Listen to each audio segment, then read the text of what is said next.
guys, gimana kabar kalian semua? Sehat kan? Amin. Kali ini kita akan membahas film yang berjudul Fabricated City.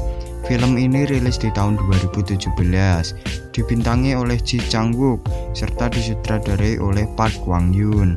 Semoga dari video ini dapat diambil hikmahnya dan gak usah pakai basa-basi lagi. Mari kita tonton alur ceritanya.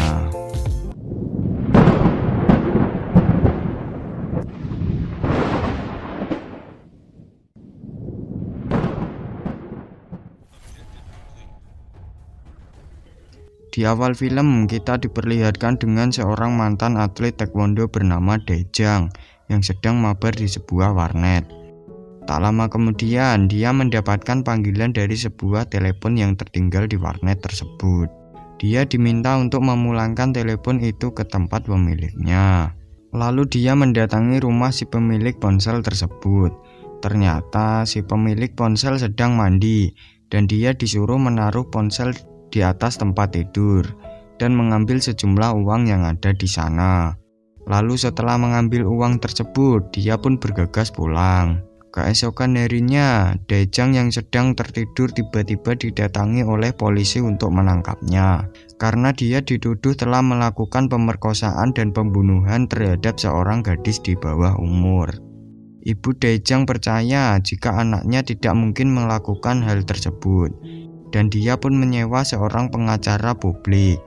Singkat cerita, hari persidangan pun tiba. Namun sayangnya, Dae-jang tetap kalah dalam persidangan itu karena bukti yang dimiliki sangat kuat.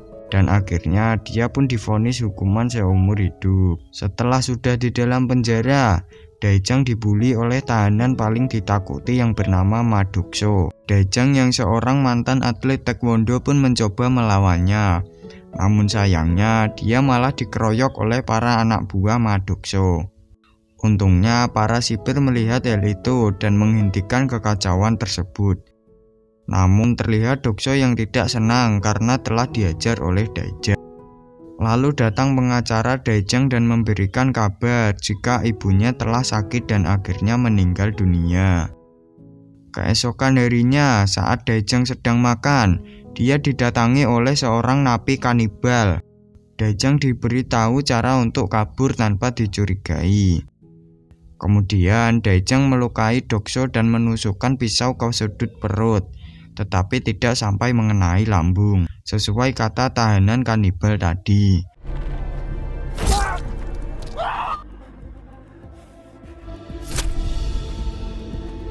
Agar dia dibawa ke rumah sakit dan akhirnya melarikan diri. Lalu dia bertemu dengan orang Afrika yang mobilnya sedang rusak. Kemudian Dae-jang membantunya memperbaiki mobil tersebut.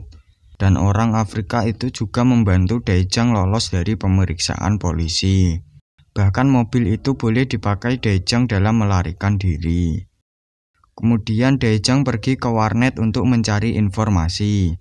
Dan saat dia membuka emailnya, dia mendapatkan kiriman video dari seorang hacker. Di dalam video itu dijelaskan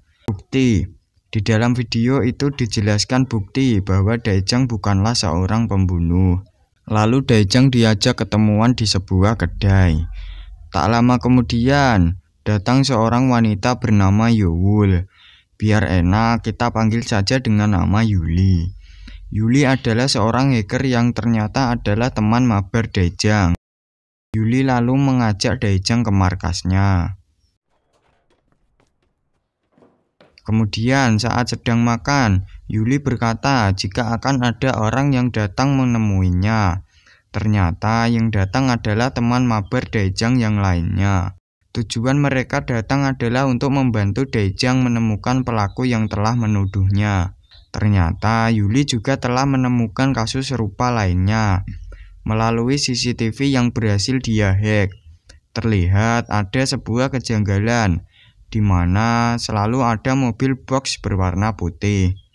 Dia pun mencari keberadaan mobil box itu yang berada di sebuah tempat mobil rongsokan. Lalu Dae-jang melihat seorang berdasi, kemudian mengikutinya dan menyuruh temannya dia memantau tempat itu. Hingga sampailah Dae-jang di sebuah rumah. Dia melihat orang itu keluar dengan membawa peti berwarna putih, dan datang juga petugas kebersihan. Lalu Daejang melihat hal yang tak disangkanya. Dia melihat banyak bekas darah di dalam rumah tersebut. Di saat itu juga, temannya tadi yang bernama Ryan menelponnya dan memberi info jika mobil box itu berada di tempat rongsokan, membawa peti tadi di dalam mobil box, dan mengubah brand yang ada di mobil box dengan brand lainnya. Ryan pun mengikuti mobil tersebut, dan ternyata mobil tersebut membawa peti tadi ke dalam sebuah gedung. Lalu Daejang masuk ke salah satu ruangan dengan diarahkan oleh Yuli. Di sana adalah kamar dari seorang artis terkenal, dan dia juga menemukan peti tadi. Kemudian dia membuka peti tersebut, dan ternyata isinya adalah sebuah jasad pemilik kamar itu. Tak lama kemudian datang beberapa orang yang memasuki kamar itu. Lalu Daejang bersembunyi dan melihat apa yang sedang dilakukan oleh orang-orang itu. Ternyata mereka sedang menjebak seseorang yang tidak bersalah untuk dijadikan tersangka pembunuhan.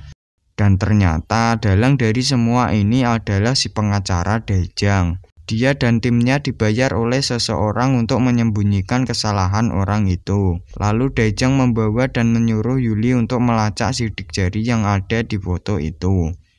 Sebab Daejang dan temannya tidak mau dia bernasib sama seperti dirinya. Lalu mereka mencoba mengikuti dan menyadap HP si wanita itu, agar mereka tahu dengan siapa saja wanita tersebut berhubungan.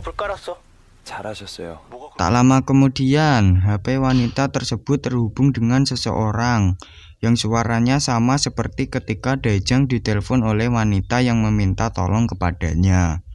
Kemudian Yuli meretas dan mencari di mana keberadaan wanita itu. Namun saat didatangi, wanita itu langsung kabur dan dikejar oleh Daejang.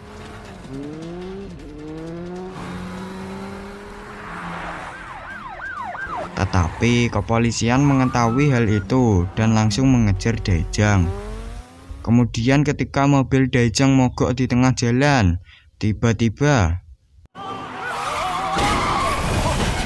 dan ternyata pengendara truk itu adalah Dokso yang dibebaskan oleh si pengacara dengan syarat harus menangkap Daejang.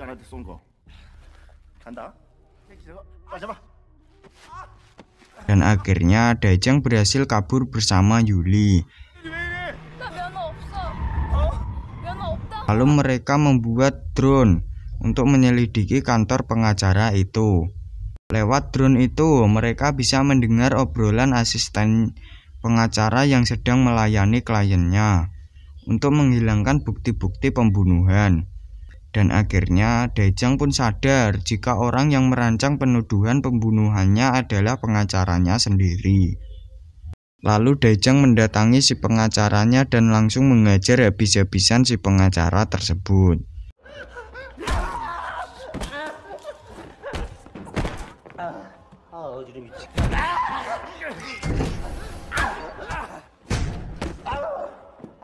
Kemudian dia mengambil barang bukti informasi yang berupa rekaman video dirinya yang menjadi korban pengacara tersebut yang ada di ruangannya.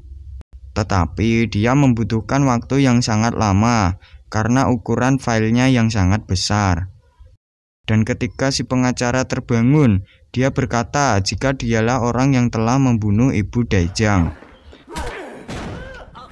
Tak lama kemudian Dokso menelpon dan mengatakan jika dia telah menyandra teman-temannya yang ada di markas. Daejang pun bergegas menuju markas. Sesampainya di markas, Daejang mematikan listrik dan membuat ruangan itu menjadi gelap. Dan inilah yang terjadi.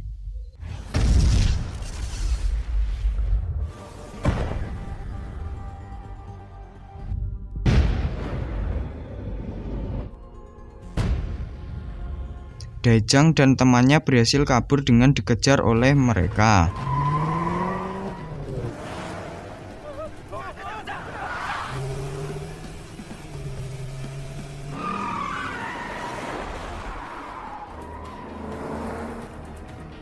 Lalu setelah mereka sampai di gedung stasiun TV, Mereka merencanakan sesuatu dan membagi tugas masing-masing. Mereka bekerja sama untuk mengulur waktu agar Yuli berhasil meretas. Lalu mereka mengalahkan satu persatu musuhnya.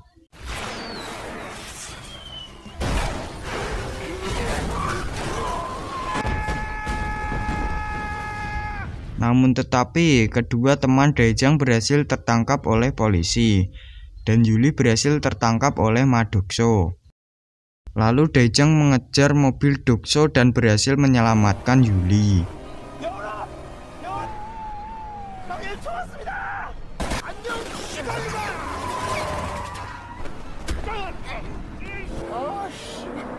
Kemudian Daejang membawanya ke sebuah tempat. Tak lama kemudian, akhirnya Daejang pun berhasil dikepung oleh pihak kepolisian dan membuat si pengacara amat senang. Namun kesenangannya tak kunjung lama. Yuli yang berada di stasiun TV berhasil meretas informasi dari pengacara itu dan akan menampilkannya secara live di stasiun TV. Dia berhasil meretas karena flashdisk yang ditancapkan Daejang masih tertancap di sana dan masih terus melakukan pengunduhan, dan siaran langsung pun dimulai.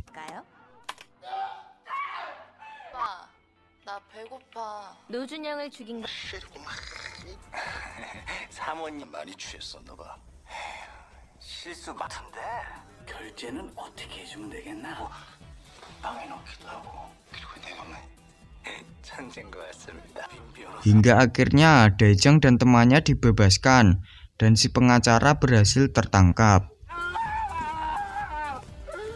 Beberapa hari kemudian, terlihat Daejang dan temannya sedang asik makan-makan untuk merayakan keberhasilan mereka. Dan film pun selesai.